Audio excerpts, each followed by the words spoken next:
Pues abrimos una ventana a la salud en Telemedina Canal 9. Una vez más nos visita nuestro amigo y a su vez doctor don Julio Fernández Tomé. Doctor Tomé, buenas noches. Muy buenas noches. Vamos a hablar de un tema tan importante en estos momentos como es la salud en tiempos revueltos. Aunque a decir verdad tenemos pendiente un tema también que están los espectadores a su vez pues esperando que algún día lo tratemos, como es por ejemplo las enfermedades psicosomáticas, ese infarto de miocardio que está aumentando de una forma considerable. Eso lo dejaremos para otra ocasión, porque no vamos a centrar, como antes comentamos, la salud en tiempos revueltos. Una pregunta que es clara y directa. ¿Afecta la crisis a la salud o no tiene nada que ver? Afecta a la crisis a la salud. Es algo que no es opinable. Nunca es opinable lo que es demostrable, ni mucho menos se puede opinar lo que ya está demostrado. Las cifras se manejan muchas veces para no tener que dar explicaciones y que la gente saque sus propias conclusiones, pero la cifra de por sí está sesgada y la conclusión no la ha dado quien da la cifra, pero está manipulando esa opinión, porque las estadísticas no fallan. Si no sesgas los datos, no fallan. Entonces, a lo que me has preguntado, no es ni opinable tan siquiera. Sí, afecta muchísimo a la salud. Lo que ocurre es que no pueden esto haber sorpresas, ni se puede intentar tapar. Además, no entiendo para qué hay que taparlo, es una realidad, ¿no? Lo que hay que hacer es solucionarlo. Es demostrable porque está demostrado, y lo que es peor aún, no solo está demostrado, antes de que se produjese, ya sabíamos que se iba a producir y cómo se iba a producir, porque hay 3 países que entraron en recesión antes que nosotros: Islandia, Argentina y Grecia. Luego, no somos tan diferentes, el modelo se ha repetido. Entonces, cuando además tienes un dato de una sociedad tan seria, tan solvente y con un prestigio internacional reconocido, como es la Sociedad Española de Cardiología, que no hace ni 15 días ha publicado y manifestado que ha aumentado de forma desproporcionada la incidencia, la aparición de casos nuevos de enfermedades cardiovasculares, entre las que están el infarto de miocardio y el ictus cerebral. Bien, si a esto le añadimos el resto de enfermedades psicosomáticas, la úlcera de duodeno, el ulcus péptico, la depresión y la fibromialgia, etcétera, pues entonces estamos ante algo que en principio parece que no tendría mucha importancia, pero es que casualmente los accidentes cardiovasculares son de por sí la primera causa de muerte en España. Y entonces la cosa es preocupante, muy preocupante. Por eso mismo de ahí yo antes comentaba al principio de nuestro programa que había una enfermedad psicosomática con ese aumento de infartos que preocupa mucho a nuestra sociedad. Y por lo que estoy entendiendo, desde que estamos en crisis se ha visto aumentado de forma considerable, cosa que sí, también suele preocupar a la población, ¿no? Cuando hablamos ya un poco de que ya hay datos ya fehacientes y además que hay 3 países anteriores que lo han padecido, pues es para preocuparse, ¿no? Sí, de hecho la gente está preocupada, es una de las formas de perder la salud, no tener buena sensación de bienestar físico, psíquico en este caso, ¿no? Claro que están preocupadas, muy preocupadas. Además, no solo ha aumentado esto, ha aumentado la venta de psicofármacos y de antidepresivos. Es preocupante, vamos a ver, sí es preocupante, pero tú no puedes atajar los problemas vigilando la venta o no de psicofármacos. Eso hay que hacerlo, es obvio que hay que hacerlo, pero los países a veces pretenden con esas medidas hacer desaparecer la angustia de la familia. Amparo, no. Hay que buscar otras soluciones. Yo creo que no es momento de lamentos, sino de encontrar grandes soluciones, porque si se nos olvida que la salud es una sensación, estamos ignorando que actualmente las sensaciones no son buenas. Y si no lo son, no estamos sanos. Porque un país podrá estar enfermo, pero nunca puede dejársele llegar a padecer la terrible enfermedad de la desesperanza. Claro, hablar de esperanza impresiona estar hablando de algo etéreo y además sin de solución. La esperanza es un concepto intangible que no puede mostrarse ni venderse en frascos como la esencia de un perfume. Y entonces nos machacamos mucho la cabeza buscando explicaciones, culpables, cosas complejas. Y es cierto que la vida no es sencilla de definir. No es igual la de unas personas que las de otras, como tampoco es igual su salud. Pero todas las vidas y la vida de todos tienen un denominador común, y es que usan todas el mismo combustible, que es la esperanza. Porque si el pasado es eso, pasado, y el presente es lo que hay, solo te queda un futuro, y del futuro nadie es dueño, y por lo tanto genera incertidumbre. Dígame qué otra razón hay para vivir que no sea la esperanza, aunque se les haga difícil a mucha gente de ver cómo se puede resolver, ¿no? Porque estar sano no es cuestión de individuo aisladamente. En su definición figura como condicionante necesaria la sensación de bienestar social. Y hay que saber transmitirle que las soluciones del tema económico no son fáciles, no pasa nada, hay que decirlo, que no son fáciles, ni mucho menos rápidas. Tocar fondo no necesariamente implica que vayas a rebotar.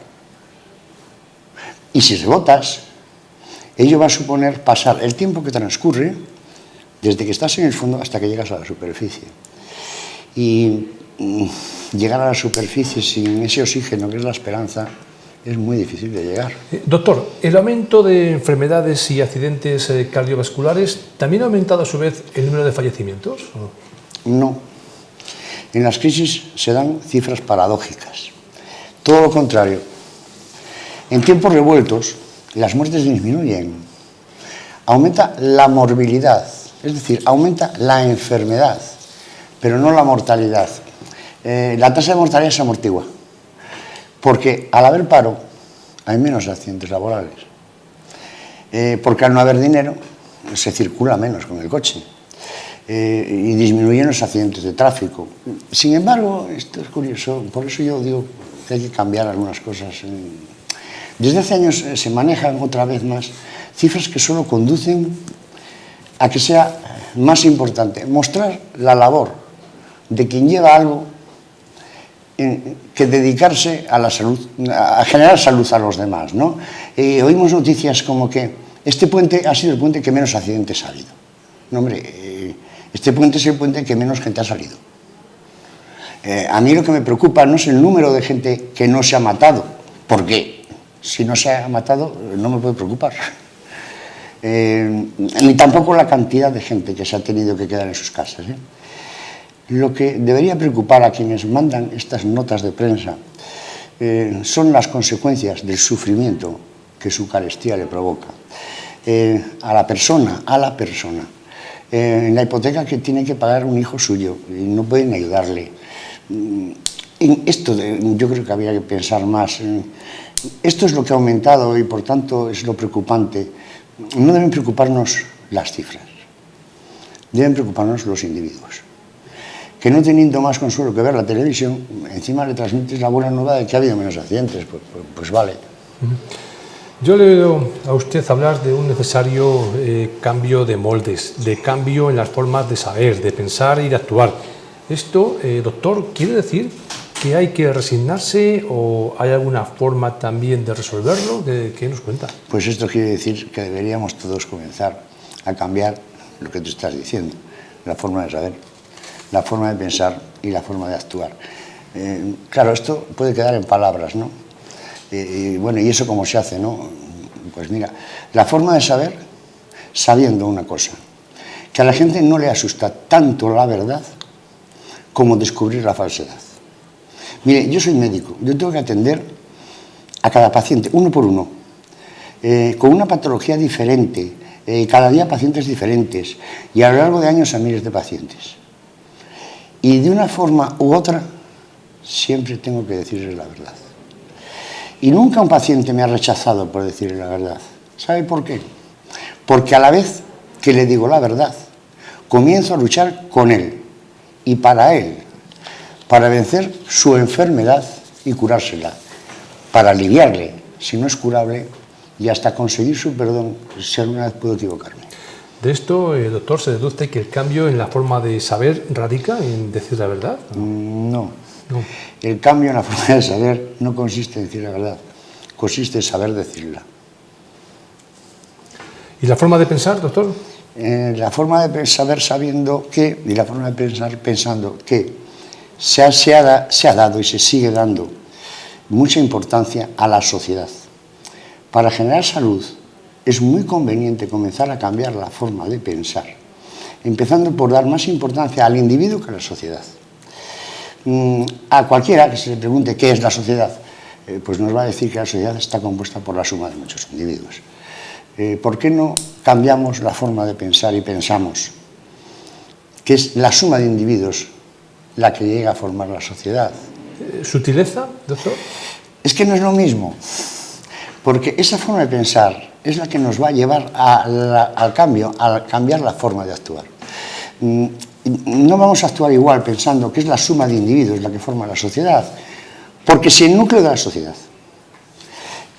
parte del individuo, le vamos a proporcionar salud en forma de muchas más atenciones personalizadas. Que si actuamos pensando que lo principal es el grupo, como tampoco es la familia, algo clásico, el núcleo de la sociedad, porque ese concepto de familia, nacido de la Revolución Industrial, se ha modificado en unos casos, desaparecido en otros. La familia es lo más reconfortante y lo más consolador que puede haber, pero no todo el mundo opta por esta variante. Hay familias monoparentales, hay no familias, y esos individuos, precisamente esos, son los que están más solos. Y hay muchos tipos de familia. Por eso hay que empezar a cambiar la forma de pensar. Es que han cambiado los moldes. Entonces hay que adaptarse. Cuando se piensa que la sociedad es un bien común, que está por encima del individuo, la forma de actuar se hace muy cómoda, y se actúa dando normas muy generales y por lo tanto muy poco generosas. Porque con esas reglas no tienes que molestarte en pensar en el individuo. Y cuando hablo del individuo no hablo de personas físicas o jurídicas. Hablo del ser humano. Hablo de mí. Hablo de ti. Hablo de tu hijo, de tu hija, de mi hijo, de mi hija, de mi padre, de mi madre, de mis seres más queridos, para quienes lo más importante en la vida es tu propia vida. Está por encima del concepto de sociedad. No quiere decir que los dos no formen sociedad, pero es mejor que partamos de que el individuo forma la sociedad y no a la sociedad como un ente y como las migas de rico pulón le caen al individuo. No, es que no debe ser así, porque entonces no hemos cambiado la forma de pensar. No hay que buscar los beneficios de una pretendida sociedad, porque es algo que se convierte como muy cómodo, ¿no? Sutileza, dices que es una sutileza. Pues sí, pero no es tan sutil, porque implica dos condiciones.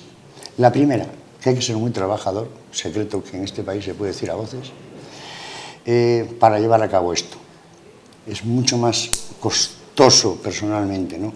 Y la segunda, que no es muy cierto eso de que un líder se hace. Y esta es la época del liderazgo, a que jamás hay que temer. La gente teme a los líderes. Hay que temer al líder hecho, que no lo es. Porque un líder no se hace.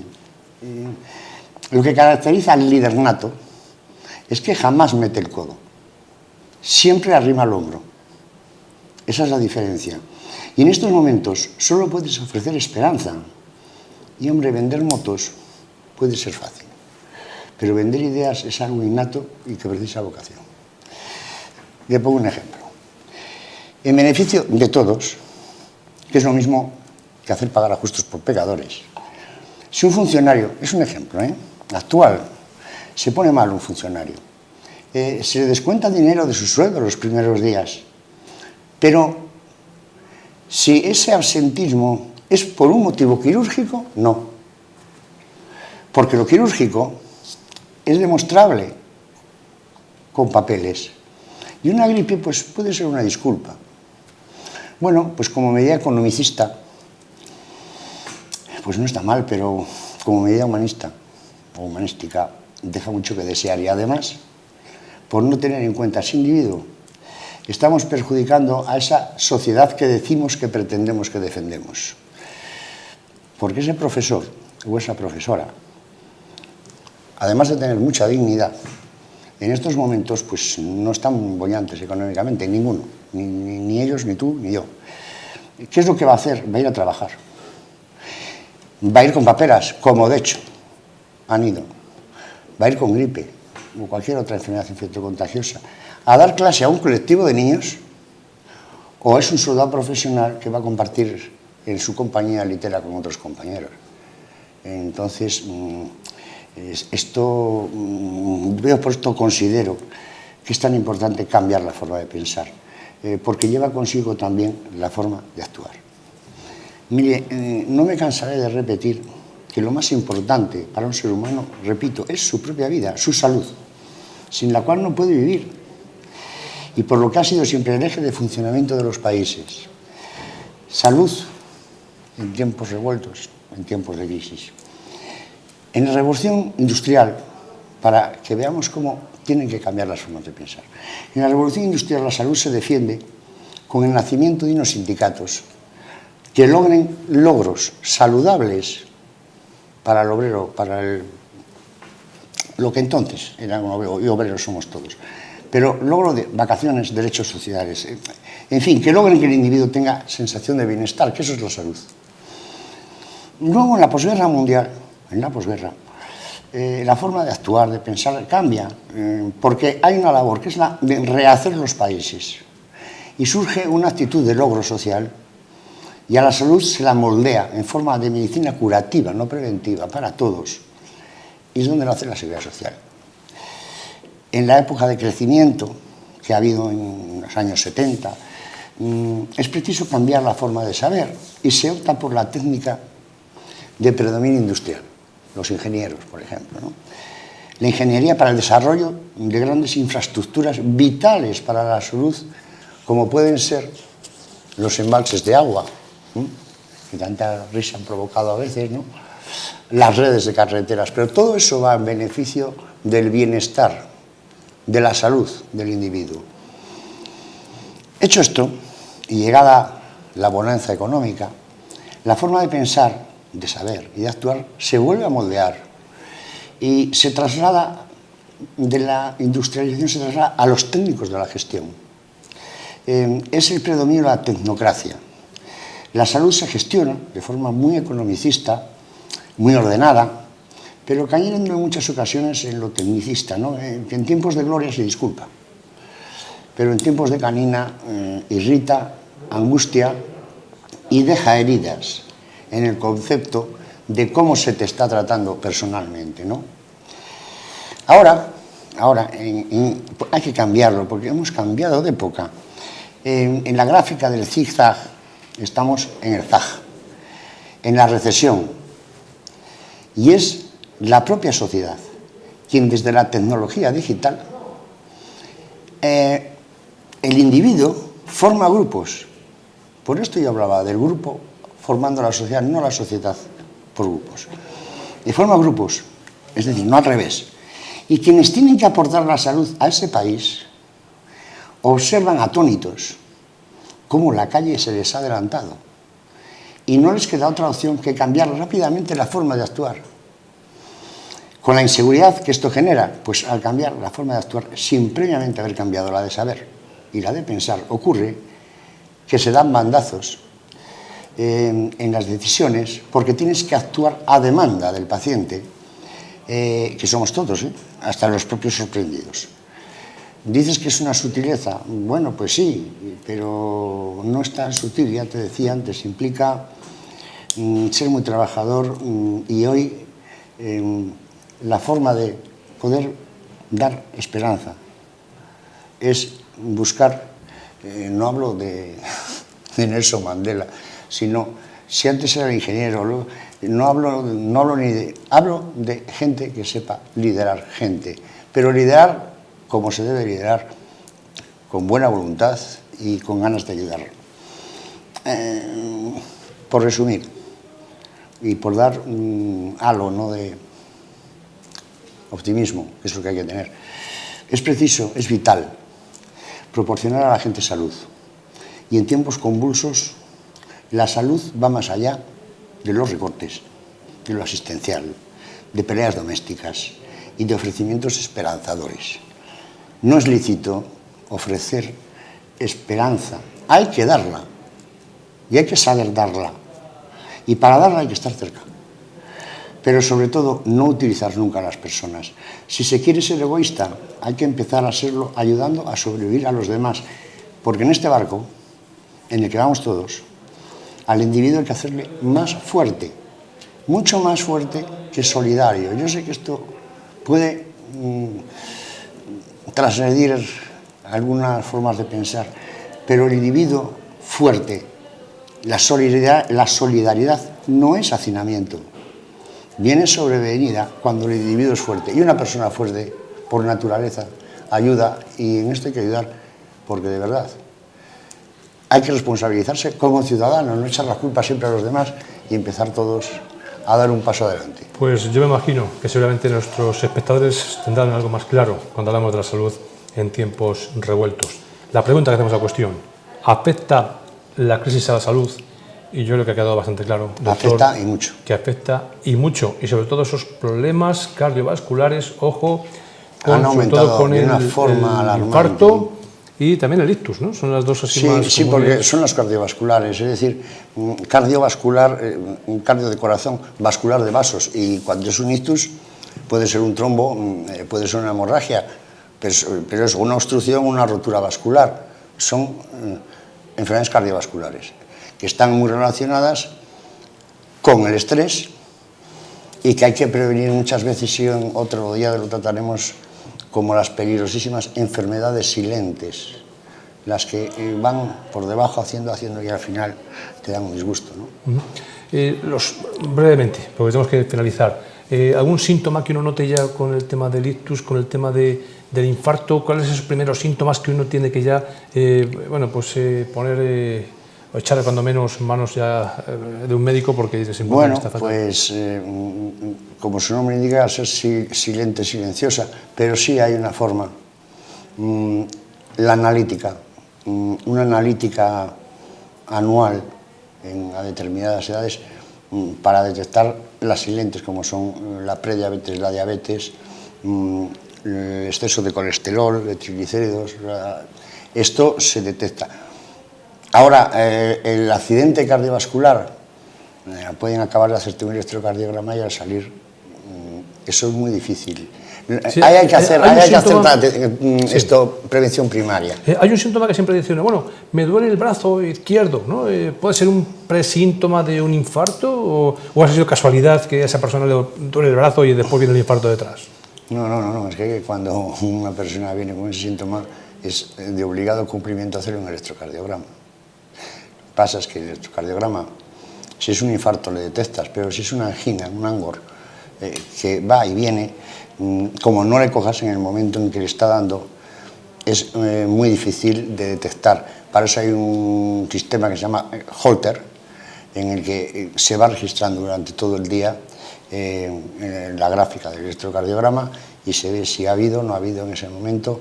Y hoy pues la cirugía cardíaca, y sobre todo la de Valladolid, no digo que es la mejor de España porque me da un poco de cosa, pero yo creo que lo es. Luego también el ictus, ¿no? Se habla que a lo mejor posiblemente pues uno note a la hora de hablar que tiene ciertos problemas. También se comentaba que son síntomas. Sí. O cuando hay un ictus, el contralado afectado pierde fuerza, o puedes tener sensaciones en la cara, o pérdida de fuerza en la mano, parestesias, disestesias, notas acolchamiento, no digamos ya si se produce un rictus, es decir, la cara cambia. Cuidado, porque esto puede ocurrir también en un síndrome de Bell, en una parálisis facial, pero una persona joven. Pero una persona mayor es importante, y es importantísimo que la gente sepa que ante la más mínima sospecha de un ictus cerebral, la primera hora es una hora sagrada. Hay unas unidades de ictus preparadas, con neurólogos, con ubistas, y tratar o no tratar a tiempo un ictus puede ser, primero, muy doloroso para el paciente, para la familia y para el gasto económico del país, porque es una persona que va a empezar a necesitar una tercera. Entonces, desde un punto de vista egoísta y desde un punto de vista social, eso es algo fundamental. Solamente la sospecha de que pueda estar habiendo un ictus cerebral, un ACVA, un ITU, el traslado debe ser urgente a un hospital. Hoy los hospitales tienen unidades de ictus. Pues doctor, eso será para otra ocasión. Gracias, buenas noches y hasta la próxima. Gracias a vosotros.